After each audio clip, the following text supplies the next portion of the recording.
Over the last 40 years or so that I've been a futurologist, I've never tried to predict politics or talk about political movements. The reason is that I have long regarded them as products of the zeitgeist, something that can't be predicted. But recently there's been a big change. There's actually a new divide in society, a new schism. And instead of left-wing socialism and right-wing conservatism, we've actually got a completely new sort of two-class politics. On one side, you've got a group of people who kind of feel rooted where they are. They have a strong sense of local identity. On the other side, you've got a more liberal techno-elite class who actually feel mobile, who feel capable and confident in their skills, and they embrace the world and embrace multiculturalism. These two sides have seemed absolutely at each other's throats in the last few years. First, when the UK decided to vote to leave the EU, I thought that was an aberration. Just the people expressing their anger at the government. But when Donald Trump was elected in the USA, I thought something far more profound was going on.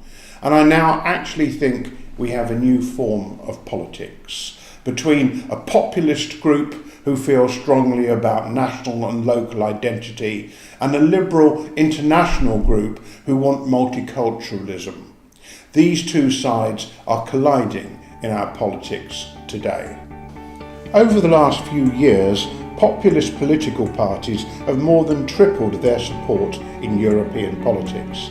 Populist leaders are now in government posts in 11 European countries, and 1 in 4 Europeans are currently voting for populist political candidates.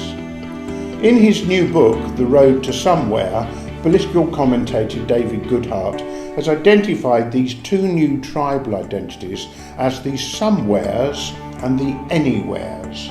These terms are thinly veiled euphemisms to describe one social class which has been left behind by progress, and another class which feels confident that it has high-level portable skills which allow members of this class to work almost anywhere.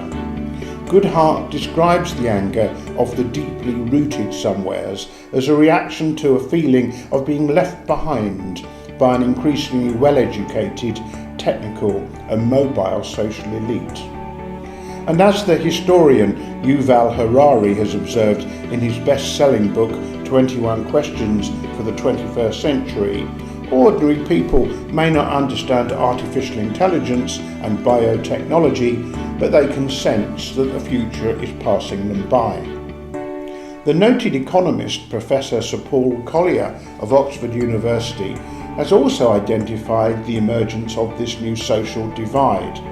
In his recent book, The Future of Capitalism, he writes, "There is not much doubt that our societies have polarised into those earning above average incomes who have jettisoned national identity in favour of their job, and those lower down society who have clung to it."